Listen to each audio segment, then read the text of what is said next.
mga person of interest sa nangyari kahapon ay lahat ay PNP. Mga PNP ng Albuera? Hindi. Mga PNP ng Ormoc City. Ang nakahuli sa kanila, mga pulis Albuera.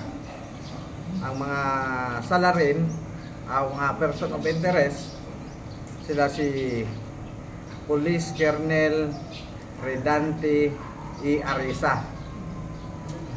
Yan si Arisa, City Director ng Ormoc. At ang mayor ng Ormoc ngayon, si Lucy Torres at Congressman si Richard Gomez. Itong si Arisa, sa pagkakaalam ko, tauhan nila nito. Parang tauhan nila nito kung ano ang utos sa kanya ng mayor at sa congressman, gagawin niya. Si Arisa, Police Colonel Redante E. Arisa, Police Lieutenant Colonel Leonides E. Sidyongko, o si Police Corporal Arvin Jose Barunda, Police Corporal Jeffrey H. Dagoy, Police Corporal Alexander G. Riponte, o si Police Sergeant Alros J. Astelia, o si Patrolman Maricor B. Espinosa.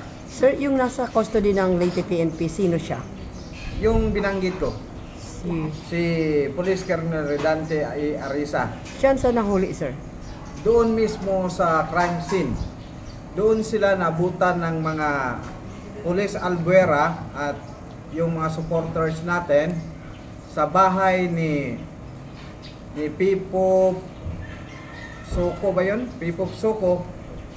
Yung si Pipop naman ay district engineer ng DPWH. DPWH yun, si Engineer Pipop Soko.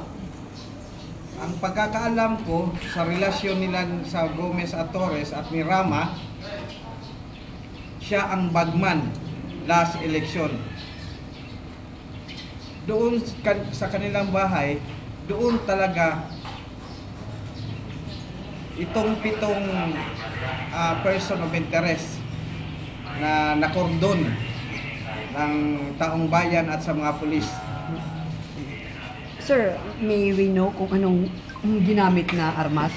Ang ginamit na armas ay 5.56 long arm. Kasi tinira ako, hindi malapitan. Sniper ang ginamit. Naggamit sila ng sniper. Baka meron dito sa kanila na magaling sa snipe. Kaya buti na lang hindi ako napuruhan. Sir, sa initial report sabi, bakit niyo nasasabi? Based sa mga nakakita, may mga witnesses tayo sa nangyari ang krimen. At kitang-kita nila sa kanilang mata na doon pumasok ang mga tao, itong mga pulis, at doon rin na rinig ang putok sa loob. Wala bang mga CCTV sa lugar na yun, sir?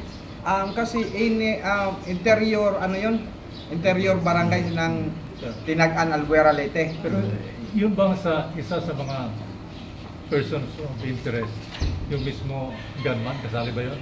Oo. Grupo to eh. Kasi lahat taga-Ormoc. Ibig sabihin, hindi pa natin nasumbok kung sino ang gunman. Kung sino sa kanila ang gunman. Sir, yung mga binabanggit po ninyo are from Ormoc City. Oo. Ano po yung kinalaman? Siyempre, Albuera po kayo, Ormoc po sila. Talagang may ano to. Kung isipin natin, talagang may utos sa kanila may mission sila dito, may nag-utos sa kanila. Kasi, Sino po kaya?